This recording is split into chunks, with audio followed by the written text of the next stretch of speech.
Hi friends, welcome back to Q&A episode number 174. Every Sunday మన ఛానల్లో Q&A episode జరుగుతుంది కదా.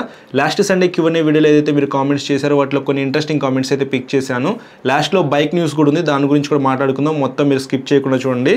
ఫస్ట్ రిషిక్ కుమార్ అయితే కామెంట్ చేశారు, hi bro MT-15 new bike review చేయి బ్రో అని చెప్పేసి. ఆల్రెడీ నేను MT-15 రివ్యూ చేయడానికి యమహా షోరూమ్కి అయితే వెళ్ళాను ఒక 2 days బ్యాక్. అయితే అక్కడ లేటెస్ట్ వెహికల్ అయితే ఉంది, కానీ బ్లాక్ కలర్ అయితే ఉంది. 3 కలర్స్ అయితే కొత్తగా అప్డేట్ చేసి తీసుకొస్తున్నారు కదా, వాటిలో ఏదైనా ఒక వెహికల్ మీరు రివ్యూ చేయదురు, కానీ ఒక 2-3 days అయితే వెయిట్ చేయండి, మనకి కొత్తగా స్టాక్ అయితే వస్తున్నాయి, రాగానే మీకు కాల్ చేస్తా అన్నారు. బట్ లాస్ట్ 2 days నుంచి మీ ఉండే ఏరియాలో బాగా వానలు పడుతున్నాయి అనమాట, షూట్ చేయడానికి కూడా కుదరట్లేదు. అట్ ద సేమ్ టైం ఇంకా వాళ్ళకి స్టాక్ కూడా రాలేదంట, నేను వాళ్ళకి కాల్ చేసి కనుక్కున్నాను కూడా.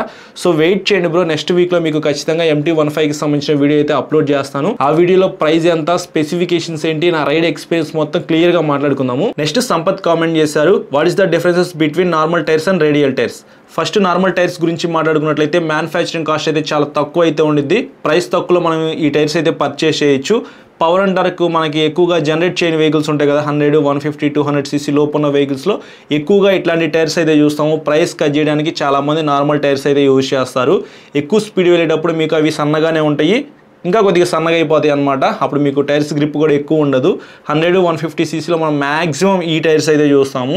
అదే రేడియల్ టైర్స్ విషయానికి వస్తే ఇవి కొద్దిగా పవర్ అండ్ టార్క్ ఎక్కువ జనరేట్ చేసే వెహికల్స్లో ఉంటాయి. రేడియల్ టైర్స్ అంటే కొద్దిగా వైడ్ ఉంటాయి, మీరు 3 digits వెళ్ళేటప్పుడు ఇంకొంచెం వైడ్ అయితే అవుతాయి అనమాట. అప్పుడు టైర్స్ గ్రిప్ అయితే బాగుంటుంది, కార్నరింగ్ చేసేటప్పుడు కానీ కొంచెం లీన్ అయినప్పుడు కానీ మీకు టైర్స్ గ్రిప్ అయితే రేడియల్ టైర్స్ బాగుంటుంది. కొద్దిగా కాస్ట్ అయితే ఎక్కువ అనమాట ఇవి తయారు చేయడం, అందుకే మీకు కాస్ట్లీ బైక్స్లో ఇట్లాంటి టైర్స్ అయితే మనం ఎక్కువ చూస్తాము.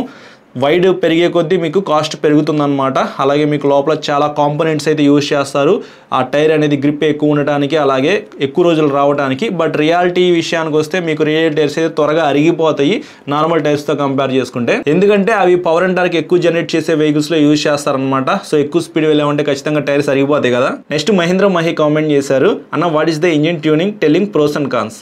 బ్రో, ఇంజిన్ ట్యూనింగ్ అంటే మీకు సింపుల్గా చెప్పాలి అంటే మీ వెహికల్ ఇంజిన్ లోపల ఏదైతే కంబషన్ ఛాంబర్ ఉందో దాంట్లో కొన్ని మార్పులు చేర్పులు చేస్తారనమాట. దానివల్ల మీకు కొంచెం పెర్ఫార్మెన్స్ అయితే పెరిగిద్ది. ఫర్ ఎగ్జాంపుల్గా డ్యూక్ 200 తీసుకున్నారనుకోండి, మీకు 25 PS పవర్ అయితే జనరేట్ చేసిద్ది, అది 26, 27 PS పవర్ జనరేట్ చేసేలాగా మీరు డిజైన్ చేసుకోవచ్చు. లోపల కొంచెం ఇంజిన్ ట్యూన్ చేసుకుంటే 10,000 RPM దాకా మీకు అది వెళ్తుంది కదా, 11,000 RPM దాకా మీరు తీసుకెళ్లొచ్చు. దీనివల్ల మీకు ప్లస్ పాయింట్ ఏంటంటే 200 cc 220 cc లాగా అయితే మార్చుకోవచ్చు, కొంచెం పెర్ఫార్మెన్స్ పెరుగుతుంది కాబట్టి. మైనస్ విషయానికి వస్తే మీకు ఇంజిన్ రిలయబిలిటీ తగ్గిపోయిద్ది, 5 years రావాల్సింది 3 yearsకే పాడైపోతుంది. అది కూడా మీరు మెయింటైన్ చేసే దాన్ని బట్టి ఉండిద్ది అనుకోండి. ఇంకోటి మైలేజ్ అయితే డ్రాప్ అవుతుంది. మీరు ఇంతకుముందు 30 వచ్చింది అనుకోండి, ఈసారి 25 రావచ్చు, లేకపోతే 20 రావచ్చు.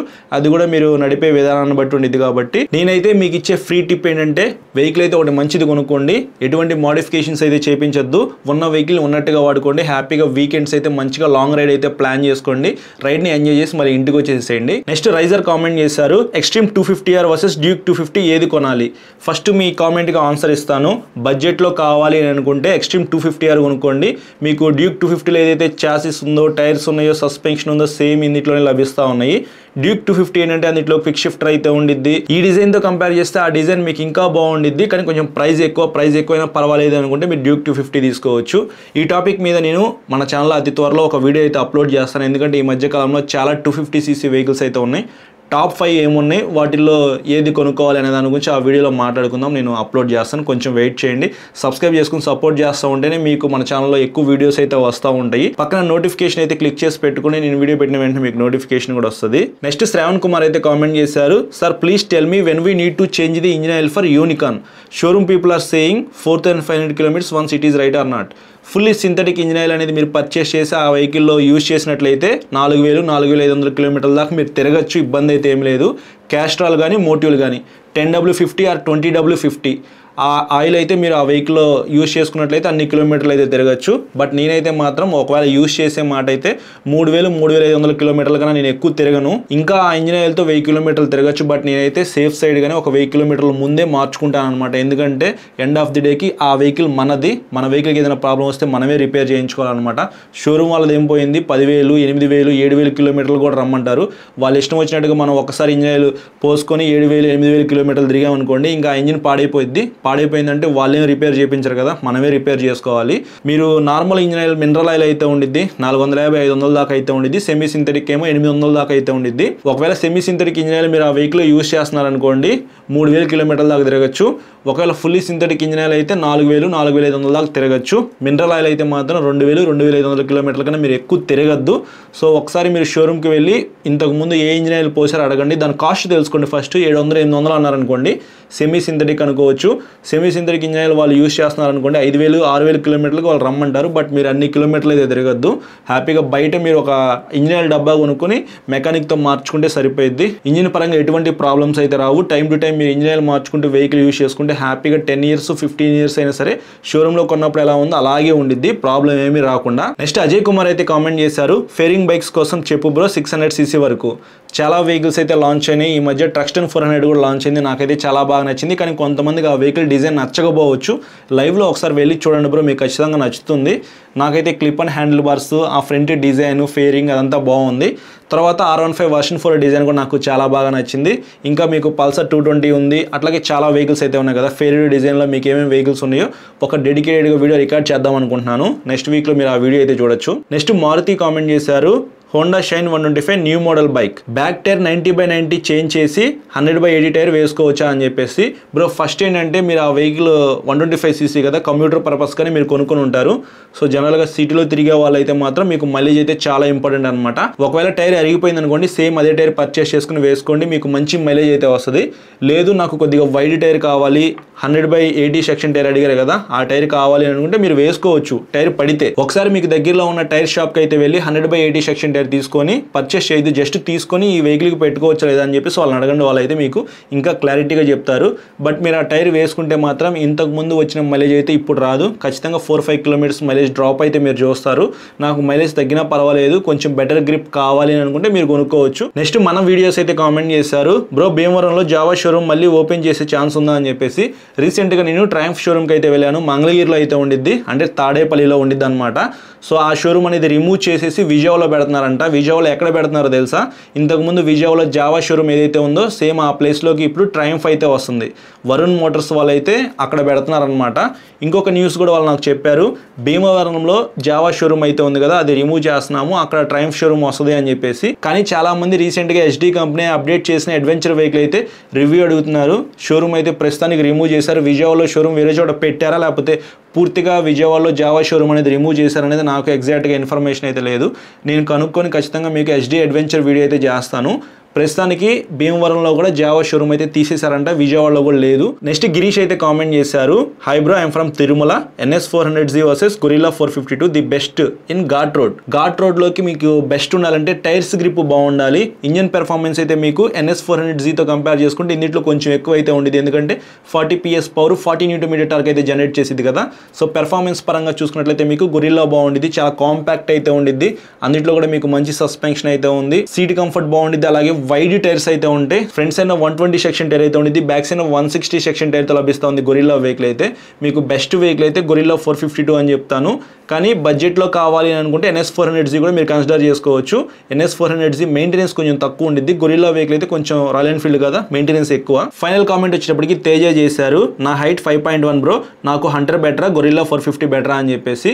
బ్రో హైట్ తక్కువ ఉన్న వాళ్ళైనా హైట్ ఎక్కువ ఉన్న వాళ్ళైనా సరే నేను సజెస్ట్ చేసేది ఏంటంటే ఫస్ట్ షోరూమ్కి వెళ్ళి టెస్ట్ రైడ్ చేయమని చెప్తాను. టెస్ట్ రైడ్ చేస్తే మీకు వచ్చే బెనిఫిట్ ఏంటంటే ఆ వెహికల్ నేను మోయగలనా లేదనేది ఒక క్లారిటీ అయితే వస్తుంది. తర్వాత పవర్ అండ్ టార్క్ తక్కువ ఉన్న వెహికల్, పవర్ అండ్ టార్క్ ఎక్కువ ఉన్న వెహికల్ మీరు రైడ్ చేశారనుకోండి మీకు ఇంజిన్ పెర్ఫార్మెన్స్ ఏంటో ఒక ఐడియా వస్తుంది అనమాట. పవర్ అండ్ టార్క్ ఎక్కువ ఉన్న వెహికల్ మీరు రైడ్ చేస్తే ఖచ్చితంగా మీకు నచ్చుతుంది, ఆ ఫీల్ మీరు బాగా ఎంజాయ్ చేస్తారు. ఖచ్చితంగా మీకు ఆ వెహికలే కొనుక్కోవాలి అనిపించింది. కానీ వాల్యూ ఫర్ మనీ పరంగా చూసుకున్నా సరే నా అవసరానికి ఈ వెహికల్ సరిపోయిద్దా లేదా అనే దాని పరంగా మీరు స్పెసిఫికేషన్స్లో ఒకసారి చెక్ చేసుకున్నట్లయితే అప్పుడు మీకు ఒక క్లారిటీ అయితే వస్తుంది. సో డైలీ నేను లోకల్లోనే తిరుగుతాను, నాకు అంత పవర్ అండ్ టార్క్ అవసరం లేదనుకుంటే మీరు హ్యాపీగా 100-350 తీసుకోవచ్చు. కొంచెం హైట్ తక్కువ ఉండేది కాబట్టి మీ హైట్కి ఇది కొద్దిగా సెట్ అయ్యే అవకాశం అయితే ఉంది. కానీ గొరిల్లా 450 కూడా మీకు సెట్ అయిపోయింది బ్రో. పవర్ అండ్ టార్క్ అయితే ఎక్కువ ఉండిద్ది, టైర్స్ గ్రిప్ బాగుండిద్ది, పెర్ఫార్మెన్స్ అయితే సూపర్. నేను ఆల్రెడీ రైడ్ చేశాను కదా, 100-350 రైడ్ చేసిన తర్వాత గొరిల్లా 450 రైడ్ చేశారనుకోండి ఖచ్చితంగా మీకు గొరిల్లా వెహికలే నచ్చింది, ఎందుకంటే అందులో అంత మంచి పెర్ఫార్మెన్స్ అయితే ఉండిద్ది. సో ఎక్కువ పెర్ఫార్మెన్స్ కావాలనుకుంటే మీరు గొరిల్లాకి వెళ్ళిపోవచ్చు. లేదు నాకు హైట్ మ్యాటర్స్ అనుకుంటే హ్యాపీగా మీరు 100-350 కొనుక్కోండి, చాలా వరకు మనీ కూడా సేవ్ చేసుకోవచ్చు. సో ఇది ఫ్రెండ్స్ ఈ సండే నేను పిక్ చేసిన కామెంట్స్ అయితే మీకు ఇంట్రెస్టింగ్ అనిపించిందని చెప్పేసి అనుకుంటున్నాను. ఈ ఎపిసోడ్ అయితే ఒక చిన్న బైక్ న్యూస్ అయితే ఉంది. ఫస్ట్ న్యూస్ వచ్చేప్పటికి టీవీఎస్ దగ్గర నుంచి అనమాట.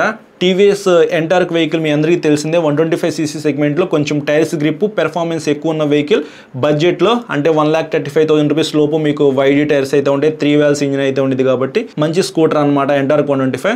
ఇప్పుడు టీవీఎస్ కంపెనీ ఎంటార్క్ 150 లాంచ్ చేయబోతున్నారు అని చెప్పేసి ఒక న్యూస్ అయితే వస్తూ ఉంది. సో చాలా వెహికల్స్ కూడా 150cc అప్గ్రేడ్ అవుతున్నాయి. మనకి అప్రిలా SR 160 అయితే ఉంది, అలాగే వెస్పాలో 150cc ఉంది. హీరో కంపెనీ కూడా 160cc ఒక వెహికల్ లాంచ్ చేస్తుంది కదా, జూమ్ 160 అని చెప్పేసి. వీళ్ళు కూడా వాళ్ళ దగ్గర ఉన్న ఎంటార్క్ ఏదైతే ఉందో దాన్ని కొంచెం అప్డేట్ చేస్తూ 150cc లాంచ్ చేయొచ్చు అని చెప్పేసి ఒక రూమర్ అయితే వస్తుంది. కాబట్టి చూడాలి ఆ వెహికల్ టీవీఎస్ దగ్గర నుంచి ఎన్ని సంవత్సరాల్లో లాంచ్ చేస్తారో, ఈ ఇయర్లో లాంచ్ చేస్తారా, నెక్స్ట్ ఇయర్లో లాంచ్ చేస్తారా అనేది ఎగ్జాక్ట్గా ఇన్ఫర్మేషన్ లేదు. సెకండ్ న్యూస్ వచ్చేటప్పటికి హీరో దగ్గర నుంచి అనమాట.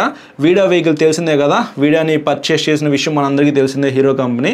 అందులో మీకు వీడా V1 ఇట్లాంటి మంచి మంచి వెహికల్స్ అయితే ఉన్నాయి, ఎలక్ట్రిక్ వెహికల్స్. ఇప్పుడు వీడా 3 wheelersతో ఒక వెహికల్ అయితే లాంచ్ చేయొచ్చు అని చెప్పేసి ఒక న్యూస్ అయితే వస్తూ ఉంది. అంటే ఫ్రంట్ సైడ్ మనకి 2 wheels అయితే ఉంటాయి, బ్యాక్ సైడ్ ఒక వీల్ అయితే ఉండిద్ది. బ్యాలెన్సింగ్ ఎలా ఉండిద్ది ఏంటి చూస్తానికి కొద్దిగా యూనిక్గా అయితే ఉంది కదా. అబ్రాడ్లో ఇట్లాంటి వెహికల్స్ మనం చూసాము, యమహా వెహికల్స్ అయితే ఇట్లాంటివి తయారు చేసినాయి. ఇప్పుడు హీరో కంపెనీ అలాంటి వెహికల్ వీడాతో లాంచ్ చేయొచ్చు. చూడాలి ఆ వెహికల్ ఎప్పుడు వస్తుందో, ఎందుకంటే ఇది ఖచ్చితంగా ఫ్యూచరిస్టిక్ వెహికల్ అనమాట. ఇప్పుడైతే మనం ఎక్స్పెక్ట్ చేయలేము. ప్రస్తుతానికి నాకు ఇంట్రెస్టింగ్ అనిపించిన న్యూస్ అయితే ఈ 2 మాత్రమే. ఇంకేమన్నా న్యూస్ తెలిస్తే మాత్రం ఖచ్చితంగా నెక్స్ట్ Q&Aస్లో మీకు అప్డేట్ చేస్తాను. అవి మీరు చూడాలి అని అనుకుంటే మన ఛానల్కి సబ్స్క్రైబ్ చేసుకుని పక్కన బెల్ ఐకాన్ అయితే క్లిక్ చేసి పెట్టుకోండి. అలాగే ఈ వీడియో నచ్చితే మాత్రం లైక్ చేసి మీ ఫ్రెండ్స్ అందరికీ షేర్ చేయండి. Thank you.